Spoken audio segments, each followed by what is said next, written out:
What's good, DMV and across the nation? Welcome to the Commissioner's Corner of the DMV Fantasy Football Podcast. I'm Don Adubat, and on today's show, we'll talk about perspective of being a 15-year veteran commissioner and part 2 of the NFC East divisional preview for fantasy football. Thank you all for joining the show. Please check out the Substack and YouTube page at DMV Commish. Then hit that subscribe button. And also check out our DMV hat merchandise at No Bot Shop LLC on Macari.com for customized hat designs. We have a guest for the first time on the show, Philadelphia Eagles fan and current fantasy football commissioner, Kevin Dicker. Kevin, how you doing today? What's up? Thanks for having me. No problem. And so, tell me about your time in D.C. I mean, we go way back. Back to 2018 when we were postdoctoral research associates at the Naval Research Lab. And I would say the memories that we shared as researchers probably came more from outside the lab playing soccer and basketball than we did actually doing experiments. And so, again, walk me through your time in DC and just your journey there and where you've evolved now and where you're currently living. Yeah, sure. So we moved there in 2018, me and my wife. We lived in kind of the Eastern Market area in a tiny carriage house. It was great. I mean, we lived in suburban Philadelphia before that, very much a suburban town. You got to drive everywhere. And to go to like a big city, you can walk everywhere. You can walk to bars, like really good restaurants whenever you want. Walk a block or two to hop on the Eastern Market Metro and get any part of town you want to meet up with friends for happy hour or what have you. I mean, it was awesome. We had our first daughter there. Yeah, everything was great. I mean, me and you, we played a lot of sports. Yes, our sir. time obviously was a little strange with our advisor leaving. Pretty early in our tenure, but about halfway through. Being able to play with the other military folk doing basketball and soccer, I mean, for sure, you hit it on the head. Like those are the memories that I will definitely remember from our time there. Yeah, absolutely. So it's funny because I was watching this YouTube video today, and it was basically this guy that plays that has basketball skits. He plays different roles. And so the role today in this skit was him being an old head, basically an older veteran, telling the younger guys how to play the game. And I don't know if you remember this guy that was at NRL that I played basketball with, that we played basketball with. His name was Mitch. He was like clean cut black guy.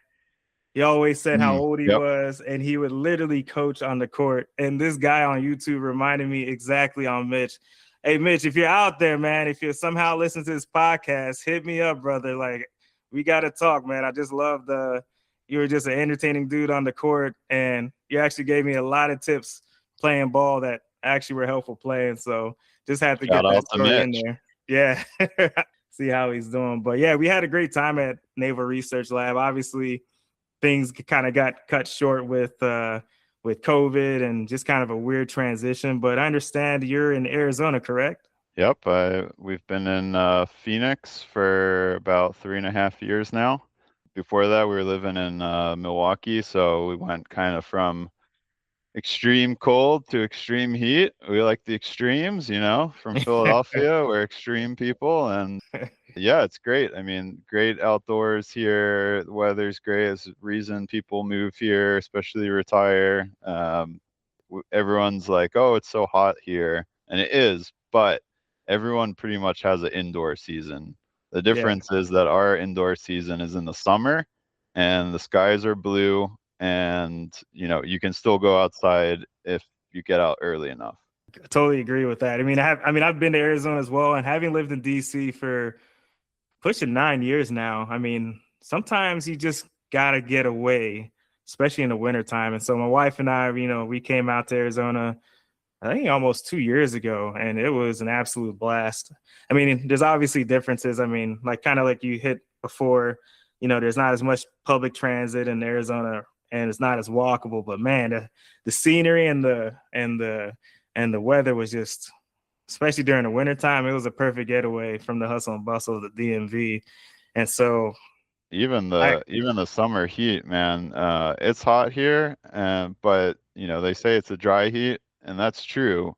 When we lived in DC, I would take my dog for a walk at night in the summer, and I have to change my shirt when I get home because I yeah. was covered in sweat. Yeah, exactly. I mean, I will say this. I mean, part of the reason I'm still living in the DMV or still living in DC is like the walkability. There's just so much stuff going on.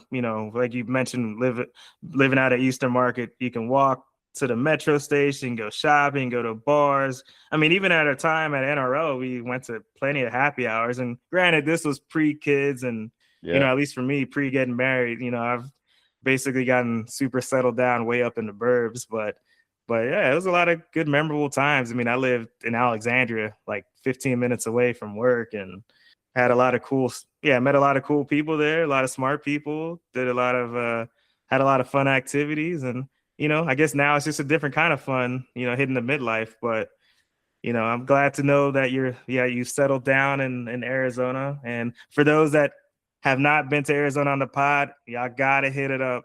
Definitely hit up Sedona, hit up the Grand Canyon. My man Kevin's gonna tell you exactly where to go. So yeah, just book that flight ticket and how to head out to Phoenix, because there's a lot of good stuff going on down in that absolutely. part of the country. And so yeah, let's one more story I wanted to share. So I remember when we were at work, I'm a UVA grad, you're a Penn State grad, and I don't know if you remember this, but this was, I think, right around mid-March, and I think UVA was playing UMBC, which is University of Maryland, Baltimore County. They're not too far from the DMV. They're up in the Baltimore area, and Go UVA was Retrievers. so so so basically how this story goes is, I think I tell Kevin, like, oh yeah, UVA's right. This is right before the first round of the NCAA tournament. UVA wins the ACC or whatever. They're the number one overall seed. And I tell Kevin, like, oh yeah, they're playing UMBC. If UVA loses this game, I will not show up to work tomorrow. And yeah, I watched the game, and the game UVA's down by 10 in the first half, and then they start going down by 20. And knowing how UVA plays with their slow tempo style, I'm like, oh shoot, I think I'm gonna have to come to work with a bag over my head, just in shame of what happened. But I think it was just crazy how that all went down. I think we did a head-to-head bracket, just me and you. I definitely had that as my like big upset pick, which obviously I hit on, but could have been a dumb luck pick. I don't remember who won the bracket overall. You could have won that, Yeah, but I have no idea. I I might have was won. so I won the battle, but maybe you won the war. yeah, I think I was so distraught I didn't even care who won the rest of the tournament. Imagine if sports betting was a thing back then. If you had put even $10 on it, you would have had some money for your kids' college Yeah, fund. I would never have though. I don't know what we bet on the bracket. It was probably lunch or something. Yeah, I think that's what it was. So I think I sent you. Was it barbecue? No, I don't know if it was barbecue or yeah. You I think it sent was you some did form of you lunch. sent burnt ends one time. I don't remember what that was for. Maybe that was what it was I for. think that it was either for that or maybe some football bet. I can't remember, but good times down in DC, and glad to hear that you've gotten nicely settled for a while in Arizona. So let's get into the sports side of the show, and let's get into Philly. And the big headlines in Philadelphia is LeBron James signing with the Sixers, along with Jaylen Brown being traded to the Sixers, and it's clear that the Sixers are favorites now. And so tell me about how you feel about Philadelphia right now and the acquisitions. It's been 43 years since the Sixers won an NBA title. It's definitely going to be championship or bust. So, walk me through your time as a fan during the offseason. And lastly, is there a challenger out of the East that will fight with Philly to get to the NBA Finals? Sure. I mean, we coming out of last year. I mean, coming out of the last couple of years, the mood in Philly has definitely been pretty down. I mean, we got Paul George. I wasn't real into that. I mean, he's a good Playoff player for P. sure. Yeah, I mean, he's a podcast. I mean, he'd be great on Podcast. here. Or Hey. get Paul on here. He played great. I mean, he played great in this last playoff series, especially against Boston. I mean, we beating Boston coming back, like that was huge. I mean, that was huge Yeah, big. for all of our sanity, I guess. And wasn't great getting, beat up by the Knicks, but having them, beat up everyone else too, it's not so bad. Although, still we don't want the Knicks to win anything. But yeah, going into the off season, not real like optimistic about anything. I don't think the team can win necessarily how they are. And then we get that drop of the Jaylen Brown trade, and then everyone's like, "What is happening? What is Celtics doing? Why would they Yeah. do this?" I mean, still don't know. I mean, that was my opinion. You watch the talking heads; they're saying the same thing. It's like, man, why would they do this? But as soon as I saw that, I texted, I think my brother and maybe one of my buddies back in Philly. And I was like, we gotta go for LeBron. Like, look at our team. Right. We Yeah. like this is a stacked team now. We got Maxey, we got Embiid, VJ, everyone. Like we got to go for LeBron now.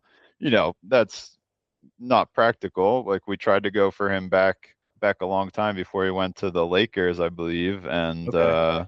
yeah, I don't know if we tried, but it seemed like it would have been a good destination for him to go. But obviously, you choose LA makes sense, like Hollywood, everything. Yeah, big market or super Um, big market. but yeah, and then obviously he made that decision. I didn't, I thought maybe he was going to do a swan song back in Cleveland. They have a good team too. Didn't think Heat made a lot of sense just with the team. They don't have much bench. I mean, they're a little top heavy. And he went there, he played there, but like he doesn't have like much history there other than that. I was surprised he was leaving the Lakers at all.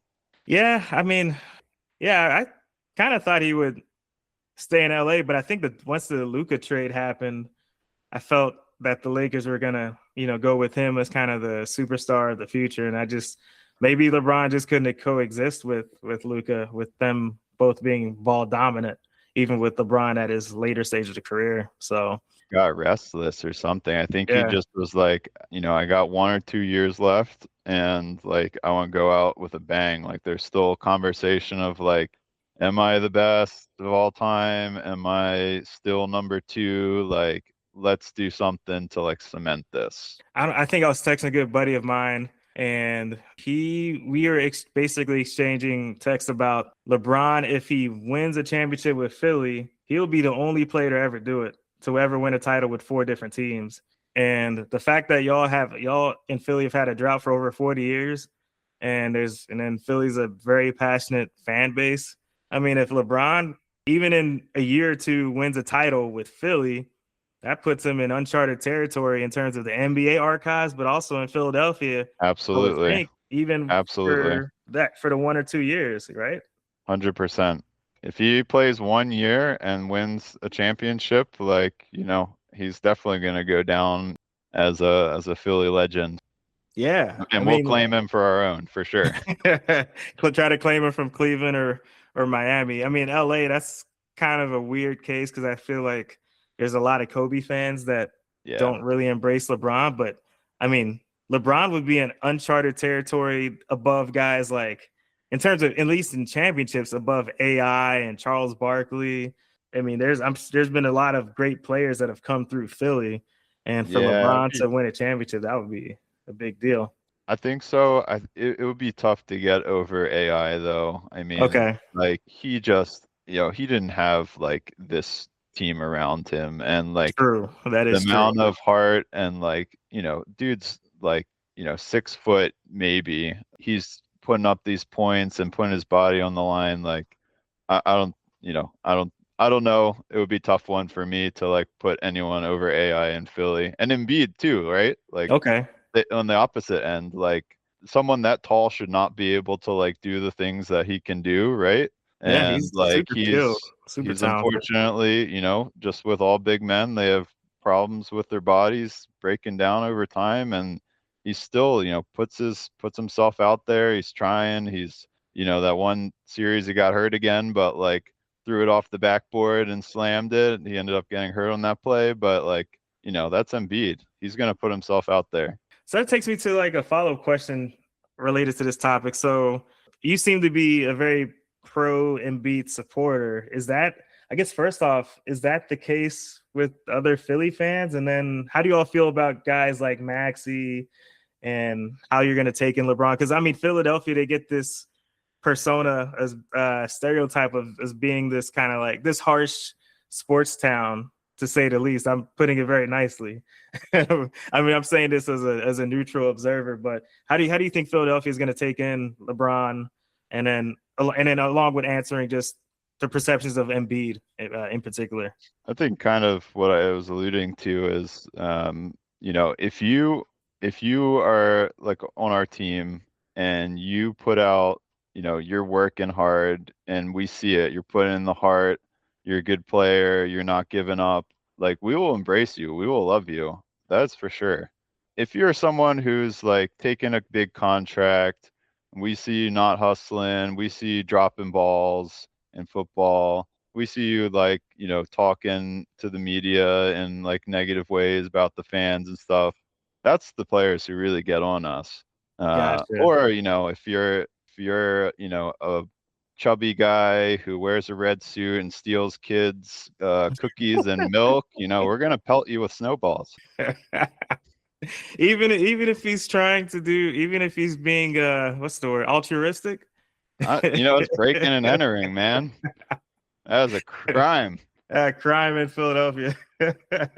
So it's on those same lines. JD Drew, he's the guy who we threw batteries at. He refused to sign with Philly. So like, yeah, I remember that.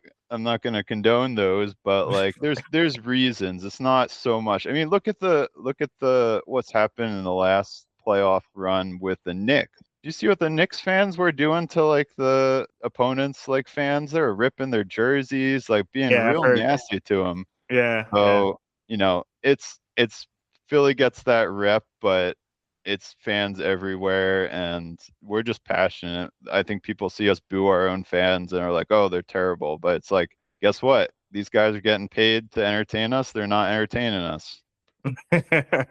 Yeah, so with Embiid, I mean, I think he really is trying, but there's like one certain thing that I think he could be better at, and I'm wondering if Philly fans are getting onto him. And I feel like his conditioning, has that ever been a hot button topic with Sixers fans? There's definitely over the years a growing population of people who are anti-Embiid. I don't think it's a majority, but Okay. you gotta. That's my opinion. He got, obviously ton of money, and he hasn't played a lot over the last couple years due to injuries. But he's not, his conditioning. It could be. I agree. Sometimes it seems like he probably could be in better shape, but it's gotta be. I don't know. I'm a pro Embiid guy, so I'll give him some credit. I just think like, man, it's got to be. He's getting paid to do it, but like, it's got to be tough when your knees are bad, your back is bad, to like stay in perfect shape. I'll give him some credit, but he makes a lot of money, so to stay in shape. So I get that part. Yeah, and I could tell, at least with Embiid, he has that emotion where he wants to win and he wants to get better and improve. So I'll take it back to the other side. Ben Simmons, and I think now he's fishing. He's a professional fisher in New Zealand or gamer, I think. Yeah, gamer too. So he's completely checked out the league or basketball. Yeah. So that's a guy Philly definitely got on. I mean, they gave him a lot of leeway. Like, he did some really nice things. Great defensive player, great passer, great dribbler. But I think especially that Atlanta series where he like passed on an easy dunk against Trey Young, right? I think so. Yeah. I mean, that completely changed the perception of him. Absolutely. It was all downhill since then. Yeah. So it's unfortunate because I played a little bit of 2K back in the day, and Simmons was a monster playing against. So, all right. So we've talked a bit about the Sixers, and let's get into fantasy football now. So tell me about your league. Obviously, I'm in it, so I know how great it is. But from your perspective, I'd like to hear you talk about it. tell me how it started, how long you've been running it for, and just the basic setup and how you know the managers in the league. So we started the league, and I always forget, it was either in 2011 or 2012. It was our first or second year in grad school. Go Blue Hens, University of Delaware. Hey, the Flaccos, Uh, right? that's right, the Flaccos. So it was my class of material science graduate students, and we were a close-knit group. There's only 9 of us, I believe, all guys. A good portion of us were into football. We like to talk about college football, pro football. We're fans, so we got a league started, and I can't remember if it was our first year or probably was the second year in 2012, just getting a critical mass. Yep. But yeah, it stayed all UD people for probably at least the first 6 to 8 years or so. It wasn't all just my class; it was other classes of guys, and we did have a female manager at one point. I Hey, believe she only lasted 1 year, but hey, no, I've had a couple lady managers, or like no, actually, I think like 3 or 4 between the 2 leagues that I've run in my home league. So yeah, we started that league, and I think we probably only had about 8 guys the first year, probably eight team league. Probably grew it to 10 and got up to 12 where we're at now. Definitely, over time, as any league, like lose people, stuff to of keep course, people involved and people interested.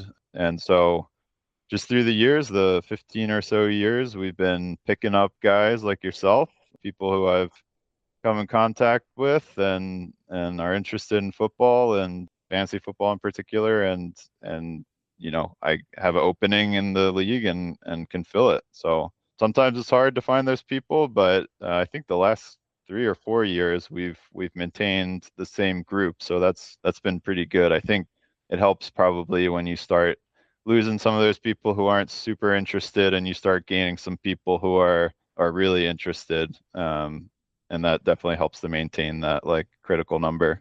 oh yeah, yeah, definitely. And in my league, so I've been going for about 20 years now, and we've kind of evolved a bit. So started from college at UVA, had about 12, and then mostly from a lot of my dorm mates, and then I mixed and then I merged my dorm mates with some of my other close friends at UVA. And so we had this mega league of about 16 to Wow, 18 teams. And then eventually we split in 2014 to have this 2 division league pro relegation system. cool. And then we've kind of had some variation of it since where, like you said, people come and go, and, I'll pick up friends of friends to join. And currently we have a 12-team league, which is our top division, and then a 6-team, or now I think it's 7 teams right now in our bottom division. And it's the same type of setup. Mm, Your standard flex 9 league in the top one, 2 receivers, tight end, and a flex. And then the bottom league, which we've kind of made it experimental, we've made it super flex. So we've kind of played around with both leagues, but I'm kind of hitting that point now, especially now that a lot of my team, a lot of the managers in that league have kids or married or just busy, where it's starting to hit a lull. I've been trying to get these guys to set up a draft date for weeks now, and people are just busy. Whether they've texted absolutely. back, and so I'm trying to be patient, but I'm also in the back of my mind, I'm like wondering, man, am I gonna have to start thinking about recruiting? But I mean, I hope they're not listening, but but yeah, I mean, Maybe that you things get should be real. listening. Yeah, exactly. And so that's kind of where I'm at as far as my time as a commissioner in my home league. But as far as your league, tell me about the setup itself. So I think it's a 3 receiver, 1 tight end flex, and it's an auction league. Has it always been that way at the very start? Yeah, we've always been an auction league. I had been a part of an auction league before that. Of course, part of snake drafts too, but I'm very pro auction. The big reason for me is, well, a couple of reasons, but the big reason is like everyone has equal opportunity to every player. Whether you have keepers or not, that's, a little different, but if everyone wants whoever, everyone can bid on that player versus you get, seemingly a random, potentially a random snake pick, and it's like you have number 5. Okay, you've missed out on the 4 best players, and now you got to take whoever the 5th best player is. And then the other part is, now you're not engaged really until snakes back around, like Oh yeah, whatever that is, absolutely. like 15 picks later. So a lot of reasons for doing auction. Those are some of the big ones. I just think it's fun. You're making your wagers based on forming your team, and I think there's a little bit more to it than the snake drafts. Yeah, I get you. So, my opinion, so looking at auction leagues, it's definitely based on the market. I mean, you definitely will have however many managers, see, honestly, it's all 12 because some managers may not decide to put in a bid, which in theory would drive down the value. So, I think that's a big pro. And then also having the ability to choose the player when you want them. I would say the one thing that can be a negative for auction drafts is the length of time. Those things can last for 2-3 hours. And Sure. so, what do you think about balancing that plus well, tell me about the time aspect of it. Yeah, it's a good point. I think for people like me and people who are really like into it, like it's absolutely a positive. Like for me, I would rather we have like a huge bench and we draft for a really long time. I like it. I mean, it's fun. The draft event is like the most fun thing for me. Yeah, Um, it is. It but is. but I agree. We have certainly in our league, we have those who are less into it, which is fine. Or you're on the East Coast. We have people on both coasts in our league, so we are drafting a bit later for the East Coast. And people want to get to bed. They got stuff to do. They got work in the morning, or potentially they could get called into work or something. I get it. It does take longer, but for me, I love it. I would rather keep drafting these like potential flyers who could turn into like a stud and be my keeper next year. Exactly. So, I mean, with the auction draft, it's like that one chance to get that player, and I totally get what you're saying with that. And so, with the next question, but you also use Fab, which is basically how much you could allocate towards players that are on waivers, and I think a lot of leagues are starting to transition to it. My home league is still in the rolling waiver format, which I'm trying to push to Fab. But yeah, tell me about Fab and why my league mates should switch to it. I think again it just goes to like fairness, right? So everyone has equal opportunity to bid on a player. If there is still kind of that rolling waiver in that if you bid the same amount, I think it goes to the person who either has the lower record or who has the lower waiver Priority. priority. Yeah. So there is a little bit of that, but again, you'll see people, especially early in, well, not maybe more mid-season, you'll see people throw like all of their budget on, a player, or like throw a ton of money, and you can play it a little bit. I see like, this guy's up and I can look at what other people have left in their budget, and so I know this is a safe, wager to get this player. Yeah, I think it's, you manage your budget. If you have zero, you can still get a player, but you can't bid on him. So for me, I think it's the same as the auction. I like the fairness of it, and I like the ability to, like, it's a little bit gambling, right? Yep. Fantasy football is gambling. We're doing a little bit gambling. Yeah. Yeah. I think it's all about it's all about finding the right timing and knowing how much to invest. I'm trying to remember if I got Scatterboo. I think I got Scatterboo off of the draft, but I mean, occasionally you'll run into guys really good players that'll pop up on waivers, whether it's like a handcuff or Absolutely. maybe someone that was on IR for half the season that no one I wanted to got keep. Puka 2 years ago. I got Puka, and I mean, I think he has performed quite well for me. I think so. I think he's done quite well. I mean, at least on the field. I mean, off the Yeah. field, he's doing some crazy stuff. But I think I Yeah. think he was on the Logan Paul podcast where he ran into a window or something. I don't know if you heard about that. Yeah, that was recent. I Yeah. don't, was that on a podcast? I thought that was at a party or something. I don't know. Or the event itself happened at a party, but he talked about it with Logan Paul Oh, I see. on his podcast. But no, in Yeah. terms of football, Puka's a great player. I mean, clearly, like there are guys that you can find on waivers that if you want to put in the extra $10 in week one, Yep. where everybody's putting in $1, it might be an overbid at the time, but if that player hits like Puka, then obviously that's a worthwhile Absolutely. investment. So yeah, tell me about the number of leagues that you're in, other outside of the one that you're commissioning, and do you feel as invested in those leagues compared to the one as a commissioner? Currently, this is my only league. And I Okay. kind of like that. I was offered to join another league this year. I'm still kind of mulling it over. As you know, too, being a parent, time is scarce, and Yep.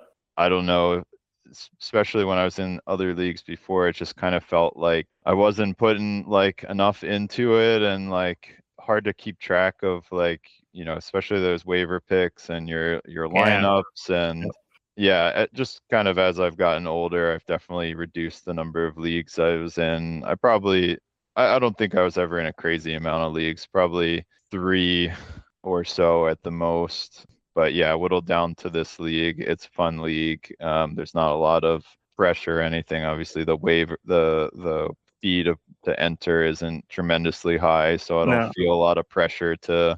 If I don't do well this year, oh well. Yeah. Yeah. I mean, I think that's pretty wise. I've kind of hovered around 4 or 5 the last few years. And I would say this year I did join a league where the commissioner who I interviewed, he runs this NCAA NFL crossover league. So basically, each sleeper league represents a conference. And then you play the league as if you're in, say, the Big Ten. And then at the end of the season, you play a championship. And then at the end of that, you play like this playoff against all the other league winners, like a 12-team Hmm, playoff against all the other league winners, which they run online, like through spreadsheets and a web yeah, interface, and then that determines your winner. So interesting. I joined that one, just out of curiosity. So I brought that commissioner on for the show, which I'll have up probably towards the end of the month. But otherwise, I'm probably in one or two other leagues that I take pretty seriously, Yeah, which is the league that I commission, and then probably like one other league. So I try not to get past 5 because for the reasons that you noted, I just don't have the time with commitments with family and work and all that. But I have seen, I don't know if these people have families, but have you seen like the high stakes fantasy leagues that it's basically just gambling where you have these $300, $500 buy-ins to play over the course of the season to win this huge pot. And I think it's becoming a growing phenomenon now where there's actually professional fantasy football players. So I I feel believe like it. I feel like I'm a pretty good player, but I would not join any of those leagues at all because those guys, they probably have it down to a science as far as who to pick up and how it all works. Absolutely. I So think first time I went to Atlantic City, I was 21, and I grew up playing Texas Hold'em with my buddies, and I thought I was a pretty good player, and I sat down at a table, and I don't think I ever lost money that fast. yeah. Yeah. Yeah. So it's a whole nother level to this. And yeah, so so this podcast is more dedicated to casual players that want to play for fun and play competitively. But if you want to get professional advice, I am not the guy. I'm just speaking that from my perspective. Next question here is so you've already touched on it, but what has it been like balancing those responsibilities of being a commissioner, your work responsibilities, your family responsibilities? For me, I love doing this podcast and it's a lot of fun, but it's obviously very tricky trying to schedule guests and prepare and do the recordings, with, having a wife and kids. So, and it's obviously not easy sending out reminders and just For me, I want to thank you for your consistency and keeping your league going strong. And, tell me about you having some sort of structured plan as far as communicating with the managers and how that works, especially in the off season. So I'll address your first question. Yeah, I mean it can be tough. I'm only in the one league, so I feel it's not like crazy, especially as it was before trying to juggle. Those drafts take a long time. Sometimes I used to have to travel like because they were in person, but our draft is obviously offline or online, but not in person.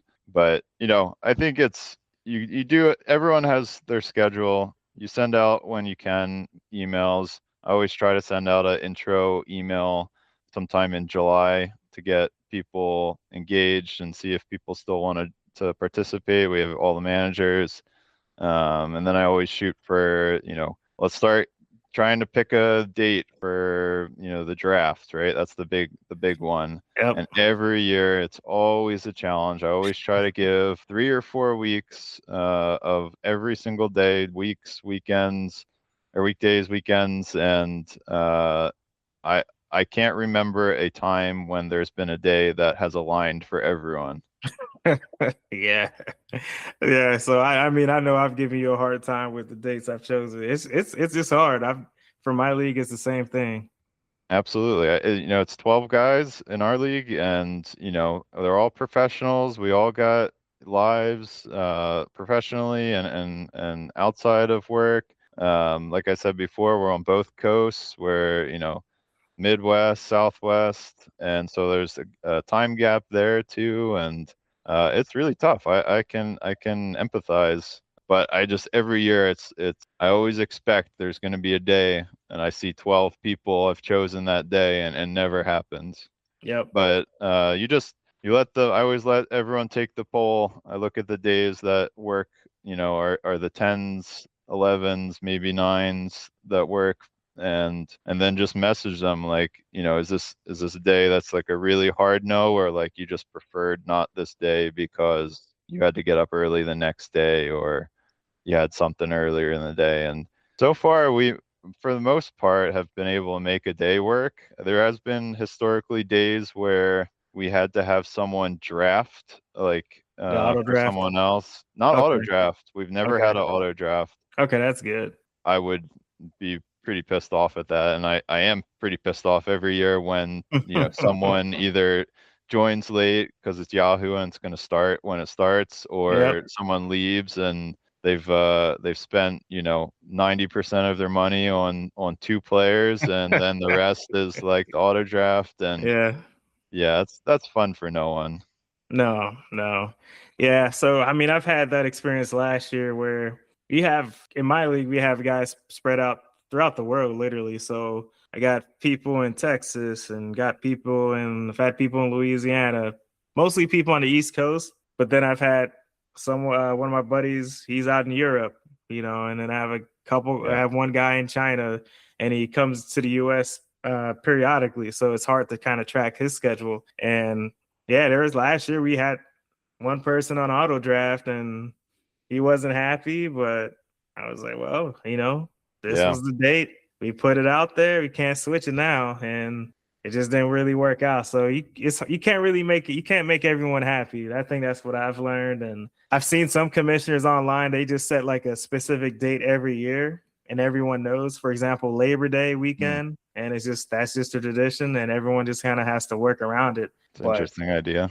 I kind of don't like that approach. It's kind of a little more on the dictator side, and I want to be flexible. But once I set the date, that's just the date, and I can't really Yeah. switch outside of that. So yeah, it's definitely difficult. And so then my follow up question is, as a commissioner, what would be an app out there that would alleviate commissioning or make your life easier? Is there anything that you can think of that should be designed that would make your life as a commissioner easier? Oh, that's a good question. I I don't know. I mean, really, it's that logistics. So, like, if there, I guess, like some scheduler, but it's still going to come down to the same issues where we're not going to come to an agreement on a date, and I have to like work with people to figure something out. It's not like teams and like, all right, everyone's available at this time on this day. Like, I don't know. I would guess that would be it. Our league's pretty chill, it's not people aren't I've been in part of leagues where it's, where trades are a lot. One, we don't have many trades in our league. I wish Same there with were more mine. trades, Yeah, but agreed. there aren't. But I've been in part of leagues where trades are like pretty suspicious, and I could see something, in the way of like, I don't know how to, evaluate trades. The trade evaluator, it would be Yeah, quite difficult to conceive how that could work out, and especially if you have like keeper value at stake, and or picks, if people are doing, trading pick. Yeah, it's a good question. I hadn't really thought much about it. yeah. So I think it's kind of hard for me to answer too, but only I'd say part of it is because there's actually a lot of new apps generated by AI that's coming out to address the scheduling and maybe enhancing the draft experience, which that part's pretty cool. And then there's apps out there that'll basically um, they'll basically archive the history of your league to the point where they know it'll track all your transactions, and it could do some sort of league or trade analyzer, Hmm. and it'll basically spit out based on the numbers, is this trade fair or not? And I wonder if they could basically loop that into Yahoo, where if the commissioner checks off the setting, if this trade is beyond this threshold of fairness, it'll just like auto reject it, and it gives like the commissioner leeway, or it takes the blame off the commissioner because it was the system that rejected the trade and not the commissioner. Because like you said, I mean, there's a lot of fair trade, there's a lot of trades that do look suspicious, but if the commissioner vetoes it, then there's going to be someone that's upset of at the commissioner for not being fair. You know what I mean? So Yeah. I think if there's like some sort of basically, like, how like in baseball they have the automated strike zone or whatever. If they had something like that with trades, I think as long as the commissioner tells everybody, hey, before the season, all the trades are going to be evaluated by this analyzer, and if it doesn't go through, then don't come at me about it. So that's the only thing I can think of. But as far as apps that could help with the experience, like I got hit up by a guy that's been a fantasy football player for 30 years, and he has this draft experience app. It's I forget what it's called, but basically it's supposed to enhance like the experience of having a watch party online. Hmm. So I've seen a lot of stuff on that. That would be good. It's called Draft Nirvana, actually. But Okay. there's a lot of apps that are out there that are integrating the draft board, and you can talk trash to each other. You don't have to log into Google Meet or Teams or Zoom. You just click a link, and then everyone's on the remote interface. So Yeah. yeah, so they got stuff like that's coming out, and I thought that I was would pretty like cool. to. I would check that out. That is one thing. When we started this league, we were all local, so we did in-person drafts for a while. And we even had, a point where 1 or 2 years where a couple guys had graduated, and they would do video call, and we'd still do it in person. I mean, I love in-person drafts. I wish, it was possible, but I don't know if two people in our league even live in the same city. Yeah, So right. I would, we've tried the video call, and a handful of people hop on, but I would love that. That would be great. Yeah, I'll send it to you. It's free too. And then this follow-up question is, what is the best part of being a commissioner? And then why do you continue to voluntarily do all this extra work? I mean, for me, I just love camaraderie, bringing people together, because honestly, it's the only way I can really keep touch with friends. And so, yeah, give me your perspective on why you keep coming back to being a commissioner. Yeah, same. I think we do it because we like fantasy football. We like football. We like that. We all appreciate gambling to some extent, like in a controlled Yep, way yep, that we feel yep. we have Very cool. control over. But yeah, same. I mean, we have guys in the league. I don't see it. I saw you a couple years ago, but there's people in the league I haven't seen since grad school, or even before. and it's nice to keep in touch with guys and people who you used to hang out with a lot more. Yeah, it's good, man, because like I said, I've run this league for 20 years, and it's funny because a lot of memories I have had with my friends are from college and just big milestones, getting married, kids, and all that. But we've also had a lot of memories through fantasy football, and just being able to talk about our stories or brag about championships. And I think part of the reason I started podcasts is to continue that camaraderie with friends in my league, but then also among commissioners. And I think commissioners are it's a thankless job being a commissioner. So I'm trying to, honor, the commissioners that are doing good work. And, that's why I have you. That's why I had you on the show. And so as a follow-up question is, have you archived any of your league history as far as overall results, championships, wins, stats, and those kind of things? One point I was doing that, just like Excel sheet somewhere. But at some point it did kind of lapse, and I honestly don't know where that even is anymore. Yahoo used to, and maybe they still do, have some historical data as far as like I think championships, like who Definitely scored the championships. most points in a season, things like that. I know I've accessed that before. I think at currently the only thing that I keep myself offline is our keepers. Yeah, same. And the main reason I do that at this point is that it's back in, I don't know, maybe the first couple of years, first 5 or 6 years of the league. We got to the point where people were getting kept like for a really long time. And like, I think that the instance that broke the camel's back was that David Johnson was drafted for like $1. Oh And yeah, yep. we were kind of like, all right, like we cannot have David Johnson kept for like ever for like nothing at all. So we did have like we do with all the things in the league, we had a league vote, and I'm pretty sure it was pretty close to unanimous. Even the guy who had him thought it was a good idea to put on limits. So our league limit now is 3 years. So that's the main reason why I still keep that sheet, is to make sure that if a player has reached its 3 years, that they can't be kept the next year. Yeah, it actually happened in my league as well. So I was the culprit where I drafted Mahomes in the 10th round in 2018, and the penalty at the time was, I think, just 1 round.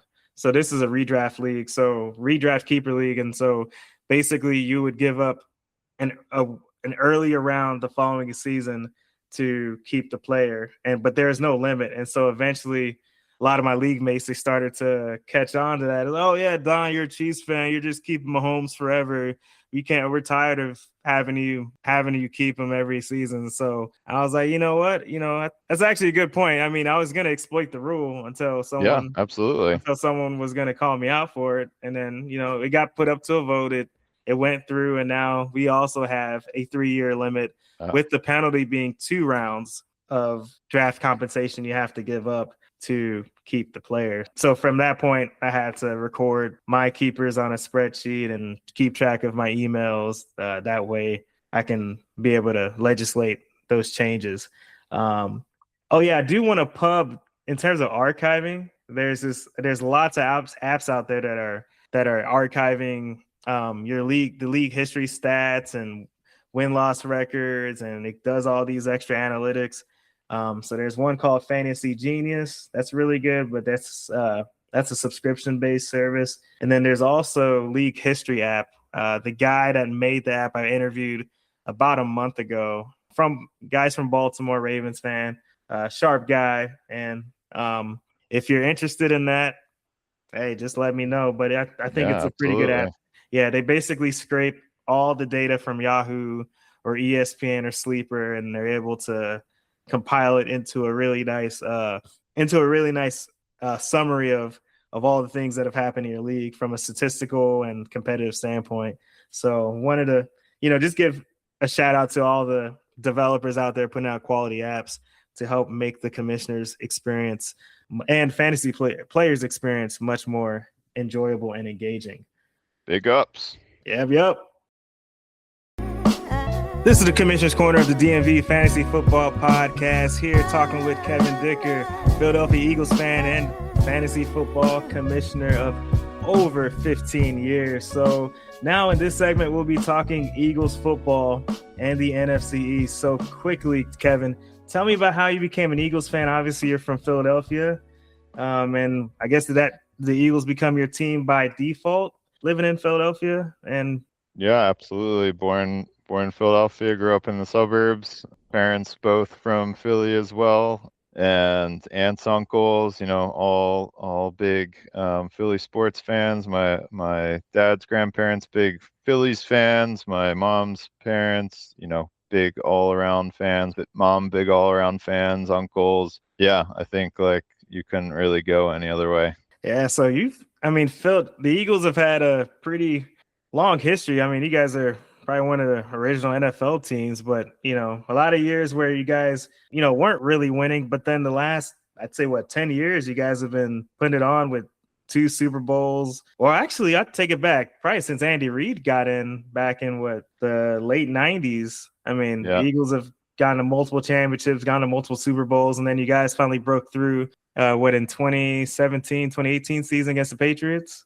Correct. Beat that. I mean, it's always good beating Brady and the Patriots, so I was real excited seeing that. And then, especially last 5 seasons, the Eagles have had, great success, including beating my Chiefs a couple Super Bowls ago. And looks like the Eagles are well suited for success. Yeah, just tell me about your time as an Eagles fan pre-Andy Reid and with Andy Reid and post Andy Reid. Sure. So I don't have much memory of pre-Andy times. I grew up with a Ricky Waters jersey. I don't know if you remember that name. Oh, He was a running back. He was good. So I have a Ricky Waters jersey. I still have, actually, my wife wears sometimes when we go to watch parties, but I don't have much memory pre-Andy. And probably one of my earliest memories, really, at least that sticks with me at this point, is when we drafted McNabb. I can remember like exactly where I was, what I was doing, and I just remember how everyone was pissed off. Oh yeah, that's true. I forgot Everyone about that. wanted, including our like governor or mayor, like everyone wanted Ricky Williams. Oh yeah, that's true. It did fall in that draft. That's an interesting point. I will say this. I mean, obviously McNabb has worked out well for you guys, but another Eagles quarterback that I remember, I'm kind of dating myself a little bit, but I was a kid, but I remember him pretty well, was Randall Cunningham. He was kind of like the dual threat quarterback before it became hot. He had an arm, he could run like the wind, he could glide. I mean, he really did his thing in Philly, but then it didn't quite work out fully for him. But then when he went to Minnesota with Randy Moss and Chris Carter, I think back in 90, I think it was either 98 or 2000, I can't remember, but they went 15-1. He was borderline top MVP candidate. I mean, he was more of a pocket passer, but he was incredible. So, the Eagles that I remember as a kid before Andy Reid got there was all about Randall Cunningham and Ricky Waters, and I think they had Ray Rhodes, who was the coach, but more so Randall Cunningham. But yeah, a lot of good quarterbacks have come through Philly over the years, and so one of which includes Michael Vick. And peak Michael Vick was fired during his career when he came back to the NFL and joined the Eagles, and Andy gives him a chance.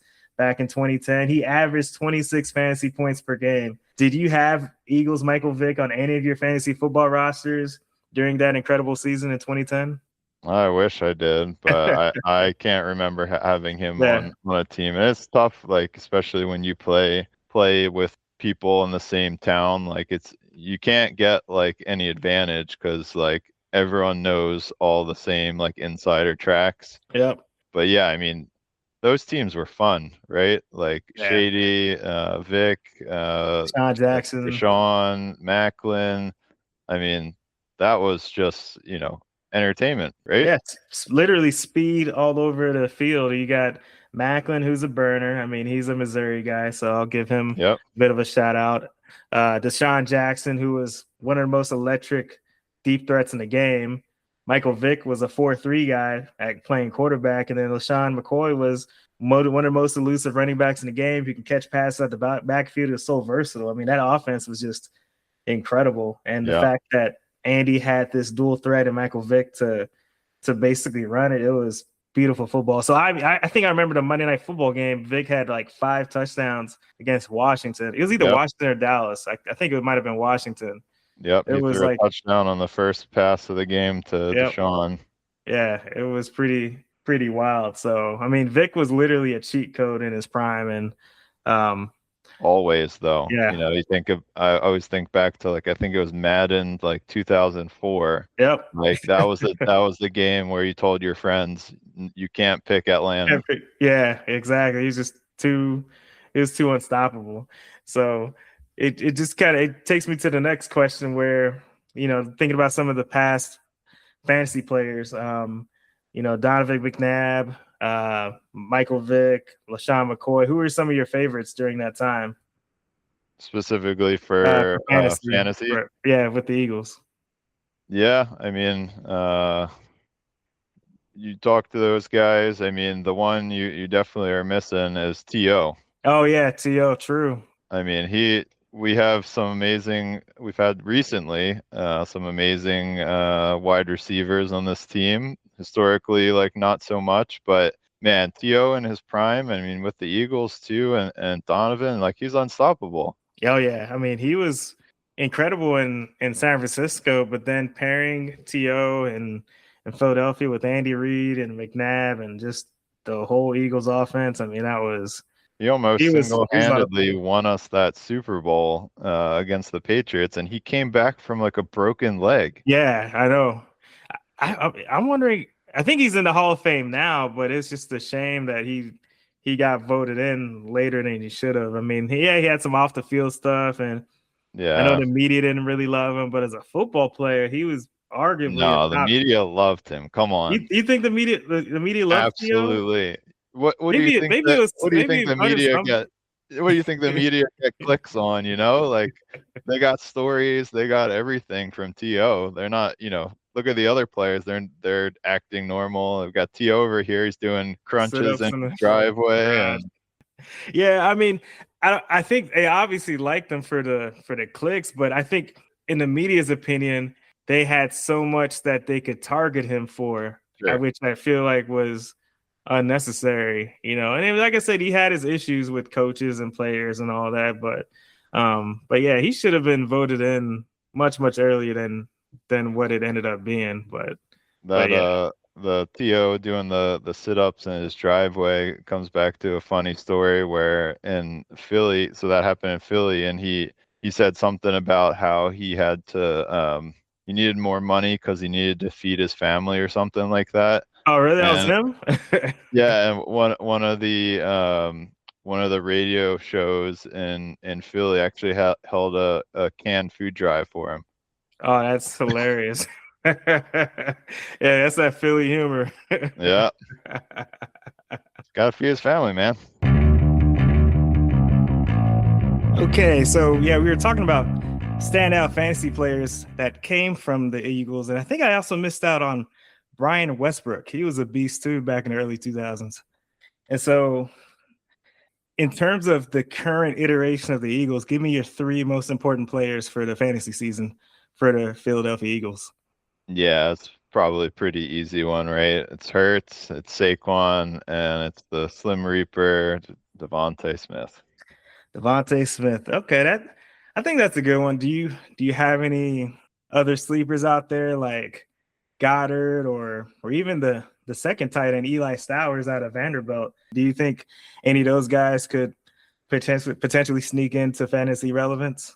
Yeah, it's tough to speculate, especially preseason. You don't know what's real, and you can't really speculate on people getting hurt. I mean, handcuffs are real, but the guy who's turning some heads in preseason, I don't know if heads, but like has gotten some recognition is Wicks.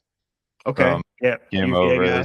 Is he a UVA guy? Yeah. He graduated from UVA, I think right around COVID, 2019, 2020. Okay. So he was on the Packers before this. I remember watching him a bit. He was a good player. But obviously that they had a lot of, similar style receivers on that team. I don't think anyone necessarily like stood out, but he apparently is standing out in preseason. So, look out for him. He might be a wide receiver 2 for the Eagles. Really, more over Mekhi Lemon, the number one pick? Well, I think Lemon's going to be in the slot, right? Okay.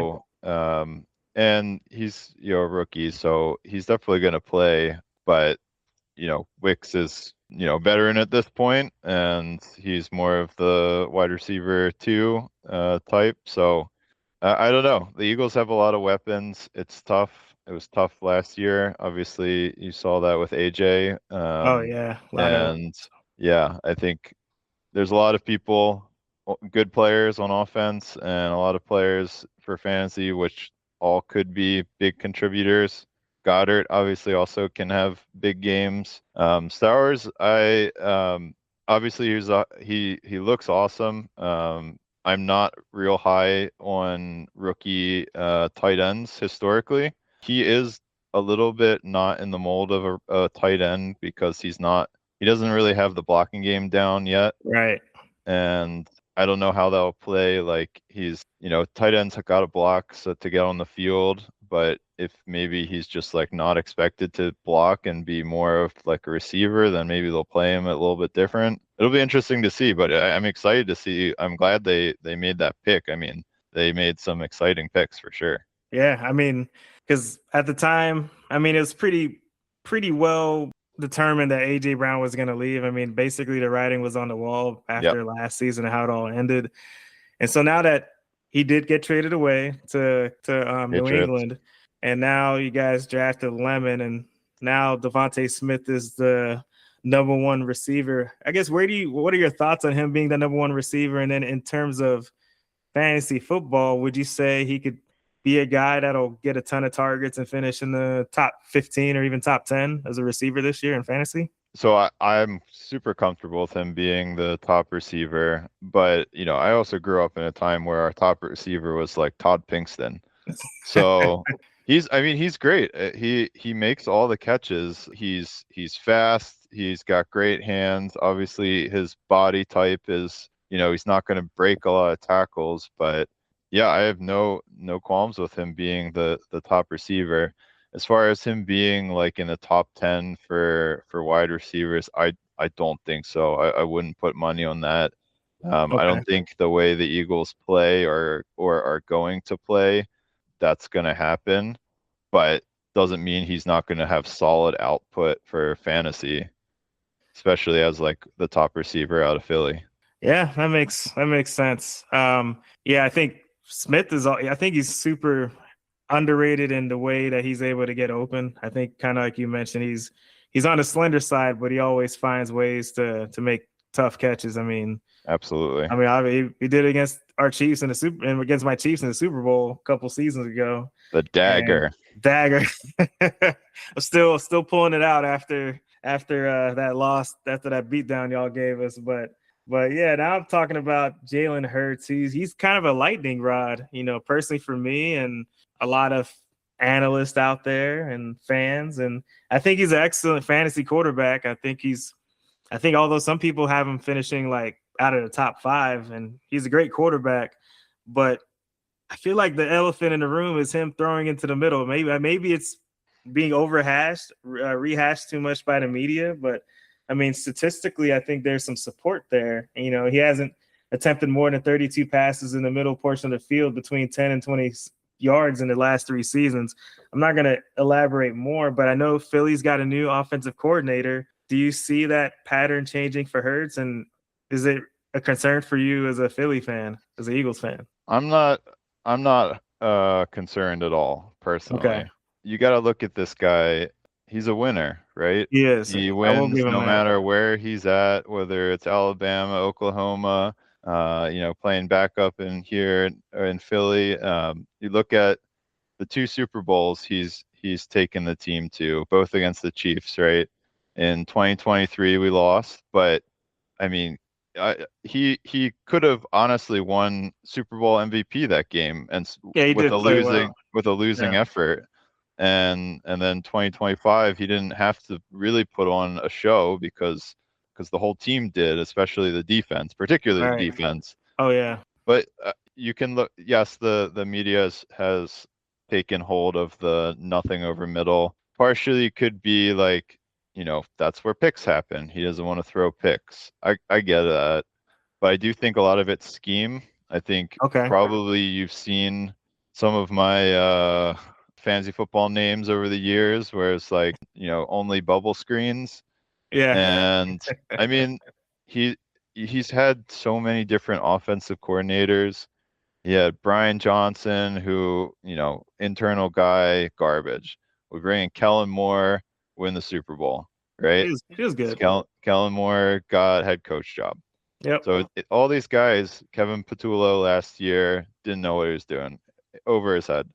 Yep. Got fired. They get fired or they get a head coach job. So now we got Sean Mannion, young guy. I remember when he was playing. Honestly, I remember him at I think Oregon State. Like, go Okay. Beavs. Yep.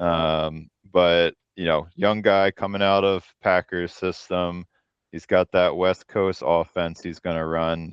He's gonna run a lot more under center than Patula did for sure. And I think it's going to be a lot more conducive to throws over the middle. They've made some emphasis on his throws over the middle in the off season. I think a lot more read progression, a lot more probably runs. Hopefully, you like utilizing your players, not again like Petullo. Yeah, I have no concerns about Hurts. He's got us a Super Bowl. He got us to a Super Bowl and tried his best. Like, yeah, he's got a long leash with me. Yeah, as much of a detractor I can be on Hurts, I think a lot of it for me is driven by that the Eagles have always had just an excellent defense.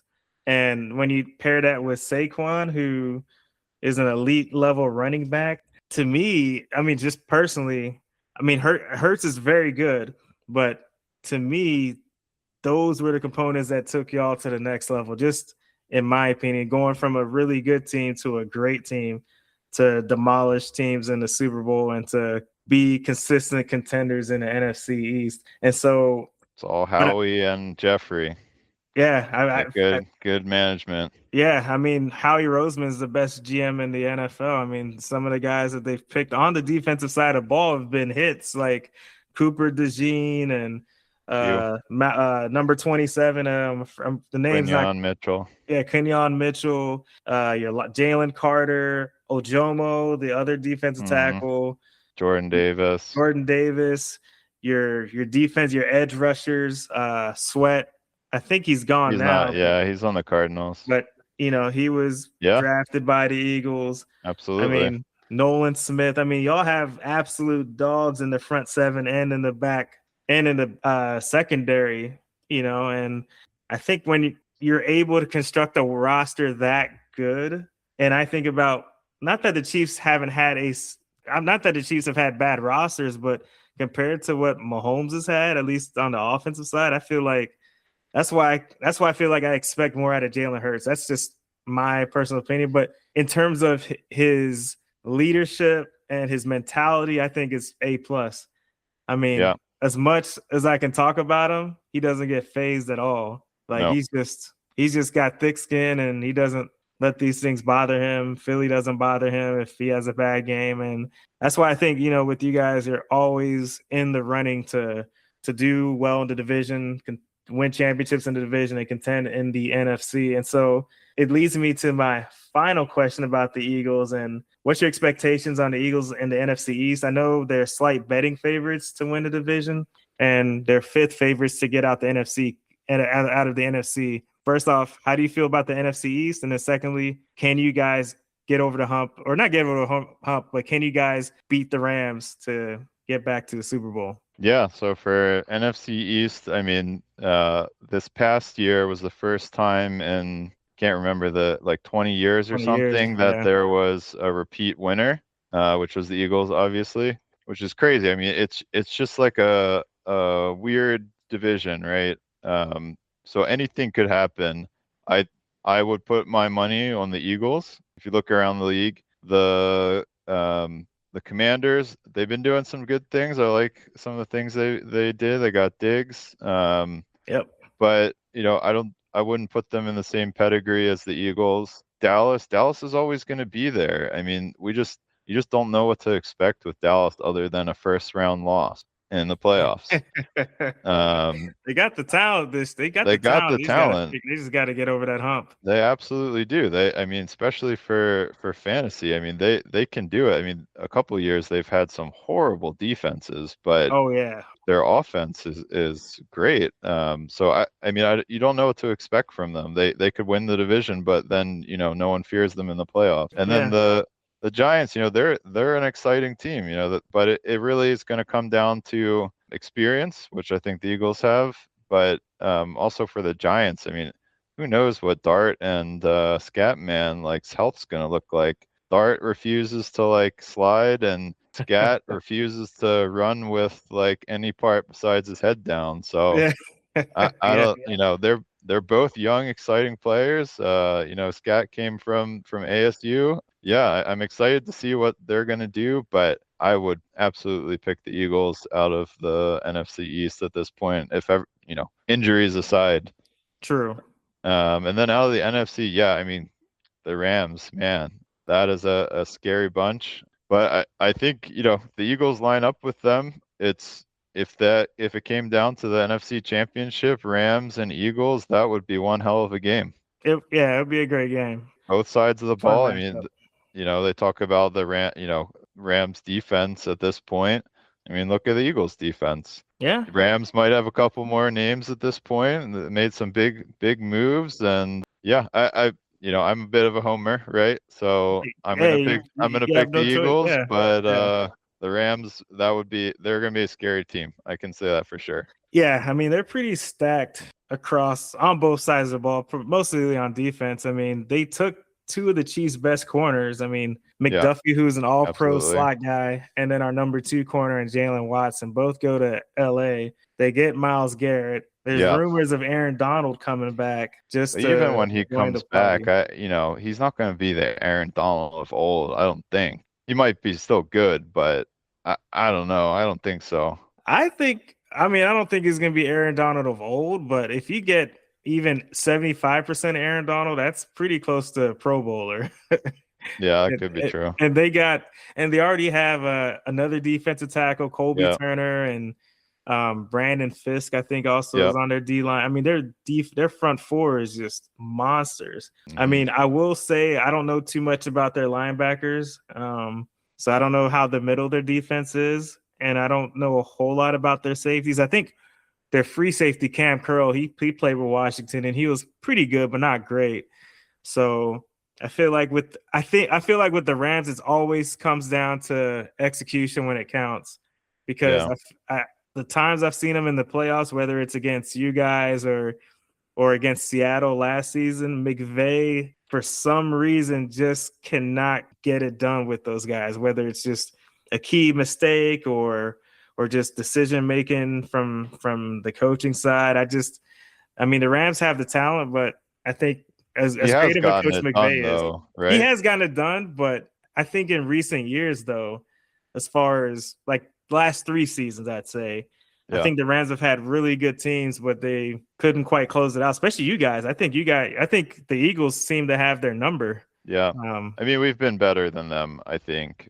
But the other thing I'll put the Rams season on is Stafford had an amazing year last year, he did. but he is, approaching a critical age, I would say, where, where if you go back to like Peyton Manning, right? He essentially fell off a cliff at one point in the Broncos Yep. season And he where got carried. exactly. So I like Matt Stafford. He's had an amazing career. He got beat up for years in Detroit and finally got over to LA and won a championship. And I hope he continues to play well. But there's going to be a time when he doesn't. I Yeah. don't I know mean, when that's going to be. It might be this year. Yeah, I mean, it's definitely regression. I would say regression is, at least for fantasy, is gonna. I think that's gonna happen with him as far as whether that affects how the Rams do or how he does on the field. Yeah, like you said, we'll have to see. So lastly, on the fantasy side, so you lived in the Eastern market in DC, and obviously know the nation's capital very well. In terms of fantasy football watch parties, what are your top three establishments to host a draft party? So it could be bars, residences, lounges, and so on.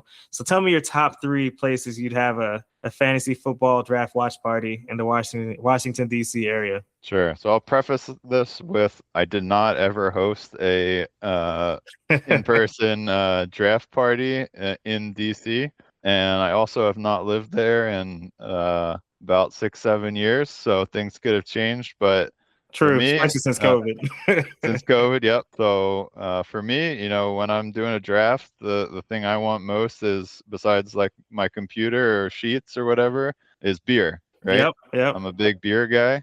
You still doing the brewing No, at? I gave up on that. It ended up being too much work with the kids, and it's a lot of cleaning. So there's Oh, enough good beer out there that I yeah. don't need to make it myself anymore. But yeah, so the one place I would throw out is the Brig. It's a Okay. outdoor beer garden, right under the what is that? Right off of 8th Street. When you walk down towards the Naval Yard, it's kind of on the Okay. way. That's a cool outdoor spot for happy hours and stuff. But I would say, like, doing something outside and drinking beer with your buddies would be a good spot to do it. Second place I'll throw out is Blue Jacket Brewery, which is also in the Naval Yard, closer to the Nats Stadium. It's a cool brewery, good beer. They have pretty ample space inside. It's well lit. You're gonna be able to see each other and hear each other, as opposed to some other places. Yeah, it's all dark and Yeah. just trying to find your cup of beer.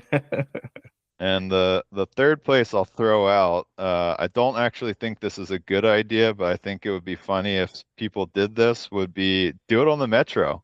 The Metro. Oh, that's hilarious. I think they should do it on the Metro. Let me know how it goes. I'd love to hear about it. It'll be interesting for sure. That Bring your I like that one. bring your bottles with brown paper bags around it. Yeah. Have a good time. It's funny because I've been on. I don't know if you've been on the Metro where you see like these teenagers. They'll have these like little rave parties. They'll be Mm, crossing over buses and whatnot. But I've seen that happen. I've seen it happen to me once while I was on the Metro, and then you just never know who you're going to run into. So there's a lot of opportunities to tell people about your fantasy league while you're on the red line. At least in there my you go. case, on the red line, going back up home to, back towards Gaithersburg and the northern part of Montgomery County. That's a good idea. I think I might have to experiment on that in some, maybe not in my league, but but, Yeah, but in another league that I start up. So do it. good insights there Metro and good League. ideas. Yeah, the Metro League. See if we get DC to put some money into it or something. But anyhow, Kevin, it's been a great time having you on the show, talking Eagles, talking commissioner life, talking fantasy football and Philly sports with the Sixers. Thank you for coming on the show. And yeah, let me know if you have anything else to share as far as like your socials or. No, man, it's been my pleasure to be on here. It's been a lot of fun. I'll shout out our league. It's been a great league for a long time. Got a lot of good friends in there, and we have probably 4 or 5 guys from the original start. So yeah, shout out to the league. All right, Kevin. Yeah, thank you for joining the Commissioner's Corner of the DMV Fantasy Football Podcast. You take it easy and stay cool down in Arizona. Go Birds. Yo, check it. Thank you all for joining today's show of the Commissioner's Corner of the DMV Fantasy Football Podcast. Don't forget to check out our YouTube page and Substack at DMV Commish or wherever you do your streaming. And see you all next time.